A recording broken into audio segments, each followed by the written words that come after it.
In this video, we will learn to design pros and cons so that it will look more appealing and build trust to the users. So there is this plugin called i2 pros and cons, and after we add it here, simply search for i2 pros and cons, and after we add and activate here, it will show in the tab of this classic editor.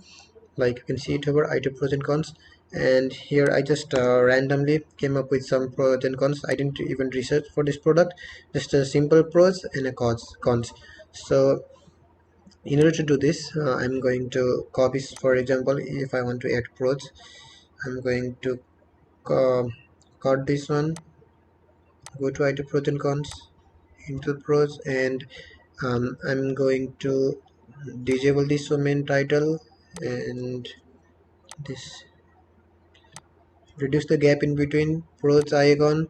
Let me choose I think mm, this one looks better, and the cross one, where is it? Okay, this one looks better. Okay, um, and don't show buttons. And now here it is pros. Let me cancel this again, and let me copy this too, and cons back, and insert shortcode, and let's see how it looks.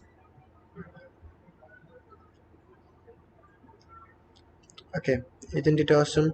Maybe it is showing title. Let me just recheck it. Side, so button, so title is true. Let me make it true, false. Or we can simply again go to i2 pros and cons and disable this from here. So main title and cons, make sure you disable it so that the this pros and cons doesn't comes in. And that's how you do it, and that's it for the video.